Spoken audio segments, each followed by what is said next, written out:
In the world of mafia or organized crime, there are few names that resonate as powerfully as that of Carlo Gambino. Carlo Gambino. Gambino. Often mistakenly mocked as a, quote, squirrel of a man by boss Joe Bonanno, Gambino defied the stereotype of the violent mobster. Instead of intimidation, he wielded silence and strategy. But who was he really? And how did he rise to become one of the most powerful mafia bosses in American history? And that's the truth. He was maybe the most powerful mob boss in all of history. Today we unravel the layers of his life and his legacy, exploring the methods that cemented his status as a mafia kingpin. From his early days in Sicily to his rise in America, Gambino's journey reflects the complexities of loyalty, power, and survival in a world where the stakes are quite often life and death.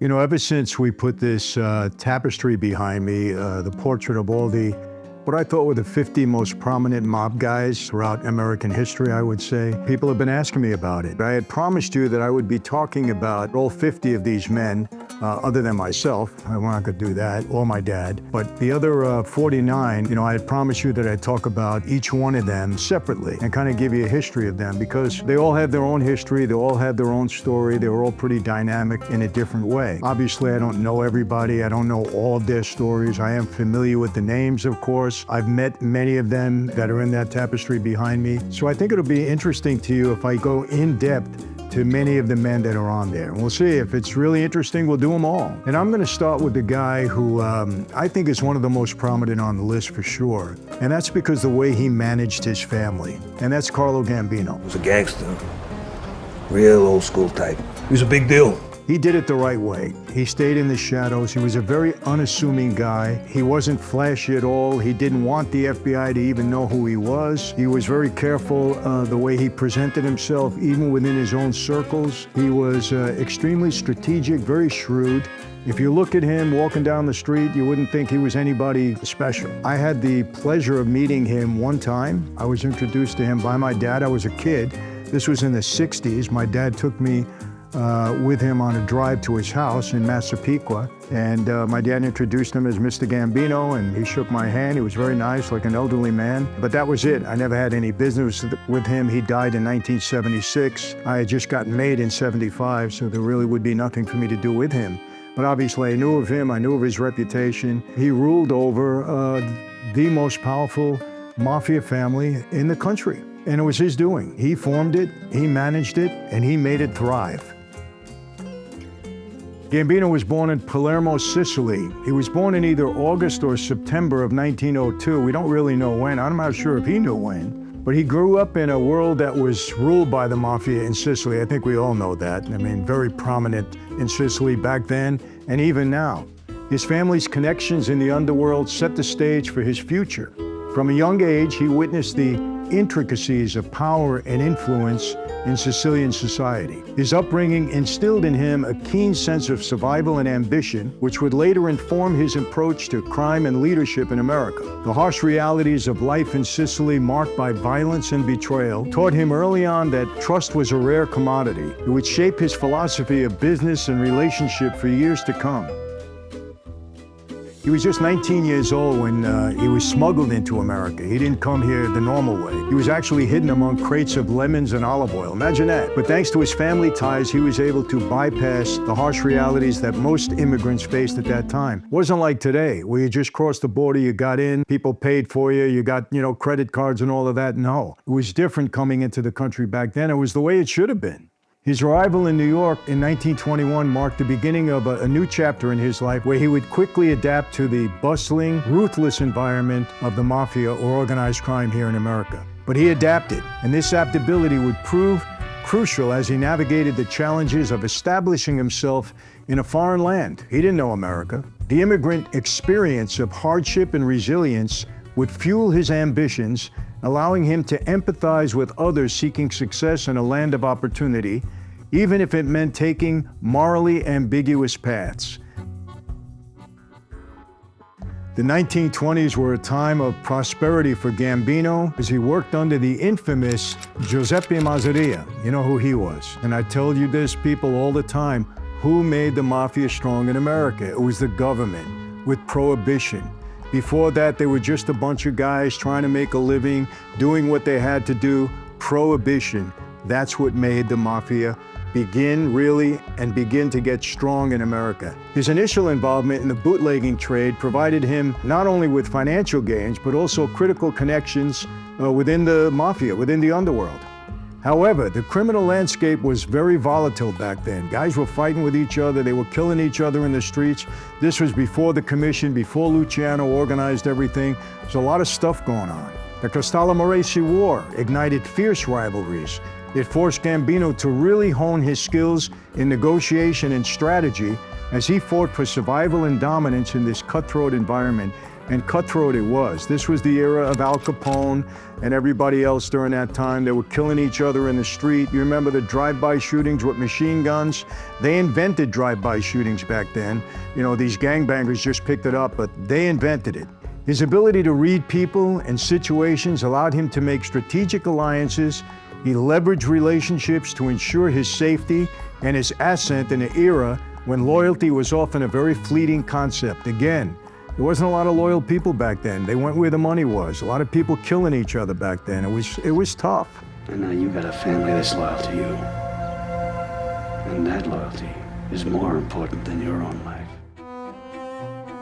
With the fall of Masseria and Maranzano, planned by Lucky Luciano and Meyer Lansky, you remember that? We'll get into Lucky Luciano. Obviously, he was a prominent guy. We got to talk about him. But after those two were murdered, Gambino found himself in a position to rise within the Mangano family. He capitalized on the end of Prohibition. Many people, they didn't capitalize on the end of Prohibition. They were lost. They didn't manage their money properly, and now they had to get into other things. But he was strategic. He expanded his illegal liquor business, earning a reputation as a shrewd operator. His ability to identify opportunities in chaos showcased his exceptional foresight. As Gambino ascended to capo, he began to form alliances that would solidify his influence and expand his operations throughout all of New York. He was very shrewd. He was only ever arrested one time. Can you imagine that? A guy with that kind of power and that kind of visibility, I guess, because he was rising in the ranks at that time. He was arrested one time, and he was fairly young. He was 35 years old. It was in 1937, and it was for tax evasion. He was convicted. He got 22 months in prison.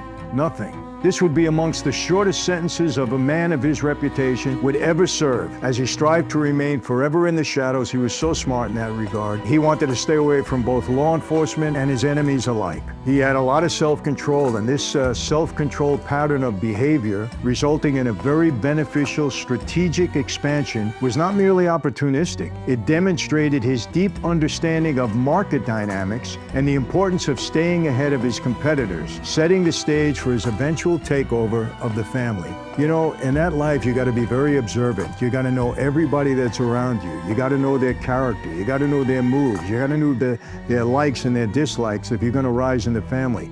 There's a lot of strategy involved in this. In order to rise in that environment the way he did, you had to read people pretty well. Now we're into the 1940s, and they brought new challenges, but Gambino thrived. How? He used the chaos of World War II to his advantage. Why? Because law enforcement was focused on the war effort. And because of that, organized crime, the Mafia in this country flourished. The 40s were great. Remember, I say that the golden years of the mob, it started in the 40s, the late 40s, mid to late 40s, and it lasted right through the mid-80s when the RICO Act came in and started to do all that devastation. However, tensions within the Mangano family culminated in violence, a lot of stuff, a lot of bloodshed on the street. It led to the assassinations of both Vincent and Philip Mangano in 1951, the year I was born. This power vacuum allowed Gambino to position himself very strategically, displaying his calculated approach to maintaining control amidst uncertainty. His very keen instincts for detecting weakness in his rivals' positions allowed him to execute a well-timed takeover, ensuring that he was not just a survivor, but a master of manipulation in a treacherous game of power. Now we have the era of Albert Anastasia. He started to rise as boss, and that increased tensions because he was a wild man. But Gambino endured disrespect at that time, and he remained patient. From what I know, Anastasia didn't respect Gambino at that time, but he bid his time. You know, my father once told me, I was very upset when they broke him as a captain. They broke him as a capo regime. I was a captain at that time. They broke my dad. Persico said, "Sonny, you don't have to worry about that anymore. You don't have to take care of your men. We're going to break your captaincy. It's not an insult. We're doing it for your benefit. And this way you stay out of trouble. You don't get violated again." I think there was more to it. I was getting some power on my own at that time. My father's still a powerful guy, wielded a lot of influence. And I think Junior was more or less just keeping us in our place. Kept me as a captain because I was bringing money to him directly. There was no middleman at that point. But my father told me, just bide your time. Patience, son. Don't say anything. Don't complain. Just patience. I think Gambino showed that same patience. For him, it paid off. That moment came on October 25th, 1957, when Anastasia was gunned down in a barbershop. That scene is, it's epic. He's lying on the floor. The gunmen came in, they shot him, boom, he went down. He got out of the chair and he tried to, I think he had a gun on him and he tried to shoot back. I don't know that for a fact, but he went down, that was it. And that's an iconic scene in the underworld. That's when Gambino was able to take advantage, and at that point he became Don Carlo Gambino. Now, this transition marked a new era for the Gambino family, where his leadership style focused on discretion and long-term planning. He set a precedent for future mob operations, at least he tried to. His strategic vision, it transformed the family's operations, emphasizing low-profile management and avoidance of excessive violence, thereby extending their influence while minimizing law enforcement attention. He didn't believe in violence. Luciano didn't believe in violence. They did what they had to do when they had to do it, but after that, they didn't want it. They said, look, it's no good for business. We gotta maintain a low profile. We gotta be more business people. That's how we're gonna thrive. When we have to use violence, we do it, but we minimize it. And that was so smart. That was the only way that the Mafia could survive in this country was with that agenda. Under Gambino's leadership, the Gambino family became the most powerful Mafia family, or any organized crime family, in all of America. He controlled critical operations at JFK Airport. He tapped into lucrative smuggling routes and illicit trade routes. His investments in legitimate business served as fronts for all his illegal activities, allowed him to blend into society while conducting his operations. This dual approach not only shielded him from law enforcement, but also solidified his empire as he diversified into various legitimate industries and operations. Gambino's adeptness at integrating into legitimate circles reflected his keen understanding that survival depended on both criminal enterprise and social acceptance in a rapidly changing America. But no matter who you are, the road is not always easy in that life. One of his rivals, Joe Bonanno, created a plot to eliminate Gambino and his allies, and it showed you just how the stakes are so high in organized crime. But his extensive network and strategic thinking allowed him to outmaneuver these threats. His ability to remain several steps ahead of his rivals, anticipate their moves, was his key to survival. One such instance was taken in the form of Joe Colombo, my family, my former boss, whose role in the hierarchy of the Magliocco crime family took a dramatic leap when he defied orders from his boss, Joe Magliocco, to carry out a very brazen plot against the heads of two of New York families. Gambino was one and Tommy Lucchese was the other. Joe Colombo was given the order to kill them both, but Joe Colombo was shrewd too. He didn't like Magliocco. He knew there was something going on there. He didn't particularly like Bonanno, and he wasn't going to be on the losing side. So what does he do? Instead, he went straight to the intended targets and he tipped them off to the conspiracy. He went right to Gambino, right to Lucchese and said, hey, this is what's happening. I'm not going to do it. I'm preparing you. I'm letting you know. This prompted a demotion on Magliocco's part from Gambino and the rest of the commission. They went to him and they said, we know of the plot. You're demoted. You're out of the life. You're on the shelf, but we're going to spare your life. Why they did that, I don't know. However, even after they spared his life, he died a few months later. He died of a heart attack, I think, so he went out graciously, even after a plot like that. Normally, that doesn't happen. I'm surprised they didn't kill him. Well, Bonanno ran away, and then later, when he finally came back, they banned him to Arizona. As a result of Colombo's loyalty to Gambino and Lucchese, Gambino and Lucchese and the rest of the commission gave him his own family, and that's how the Colombo family came about. Joe, you have earned a seat at the table amongst us. This intricate dance of power played out against a backdrop of violence and betrayal, where alliances were forged and broken in the pursuit of dominance. Gambino's commitment to maintaining a strong, loyal inner circle ensured that he had both the muscle and the brains to navigate these turbulent waters. It reflected a profound understanding of human nature and the complexities of loyalty in the mob world. As we look back and reflect on Gambino's life, at least that I do, we uncover some lessons that really resonate beyond the mafia world. And look, he was a leader. And I've said this many times, you can be a boss, but not really have leadership qualities. Well, Gambino was a leader. To command that kind of respect, that kind of loyalty, to run your family for 20 years, to make it the biggest mafia family in the country, you had to be something. There had to be something about you, and you have to learn something from this. And I want to talk about a couple of things that I learned, and I want to share it with you. Number one, the power of patience. You know, Gambino knew when to act and when to bide his time. You got to know when to hold him and when to fold him. It's like a game of poker at times. Patience can lead to better decision-making. Waiting for the right moment can turn a disadvantage into an opportunity. I found that out many times, you know. Sometimes you got to wait. Like my father told me, just wait. This principle holds true in business negotiations. It holds true in personal relationships alike, where impulsive actions can often lead to mischances. Patience is really a virtue in the mob life for sure, but really in any life. Number two, don't underestimate the quiet ones. They're the smart ones. Never judge someone's potential by their appearance, because he was very unassuming. You walk by him, you think it was somebody's grandfather. I mean, he didn't look like the most powerful mob boss in the country. Sometimes the most unassuming individuals can surprise you. Quite often they do. He's old, but he's still sharp. And don't dare underestimate him. You know, empty barrels make the most noise. Those people that speak the loudest, those are the ones you're normally not going to pay attention to. It's the quiet, unassuming guys that keep their mouths shut, don't speak out of turn, but when they speak, it's meaningful. They're the ones you got to worry about. They're the ones you got to respect and learn from. Number three, building strong networks. You know, I say this all the time. Networking was a major, major reason for any success that I have. And I'm still practice that today. You know, I value the relationships that I make. And sometimes they can be used to my advantage and for the advantage of both of us. Well, Gambino leveraged relationships for growth. In any field, networking is essential. You got to surround yourself with those who support your ambitions. Very important. Cultivating alliances can open doors you never knew existed. This lesson applies universally. Whether you're in business, whether you're in academia, even in your personal life, it emphasizes the importance of fostering connections that can aid in mutual success.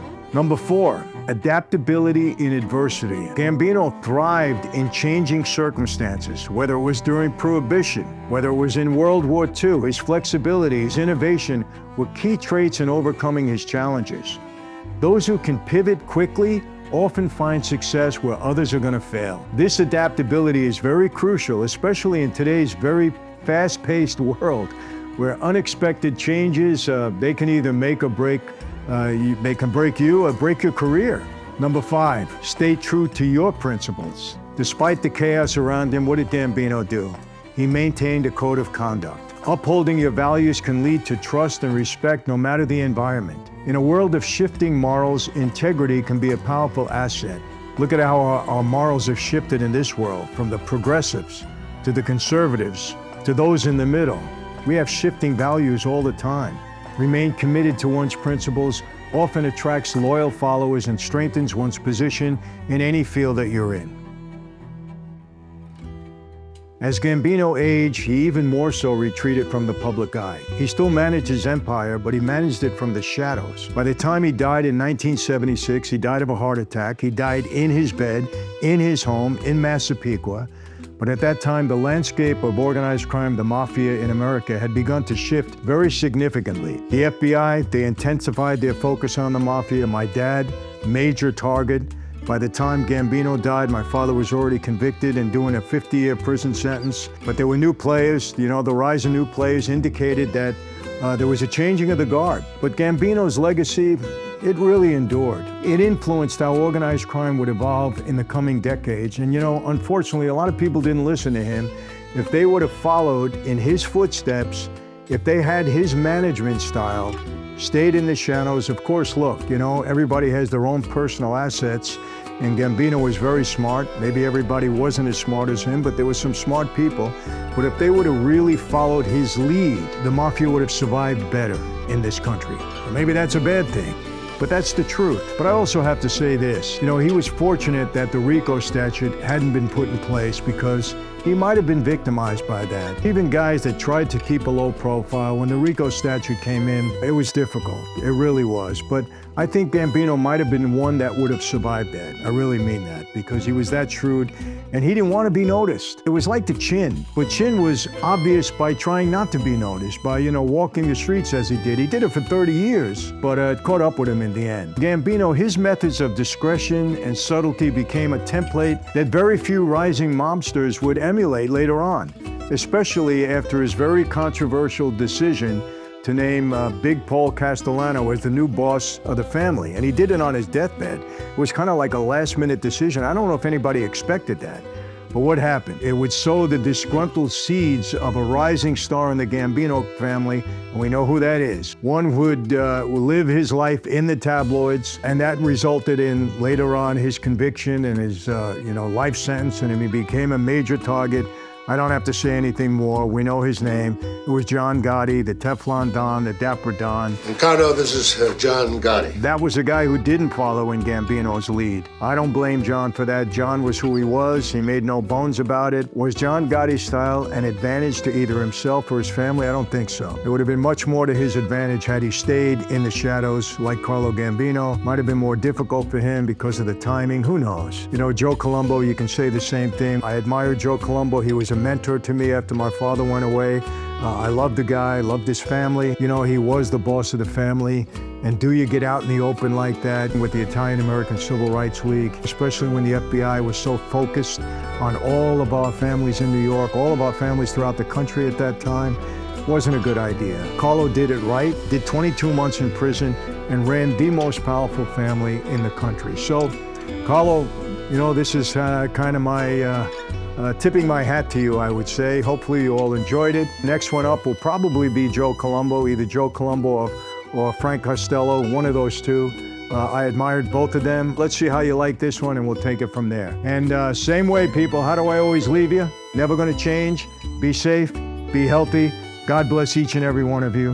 And yes, I'll see you next time. Take care.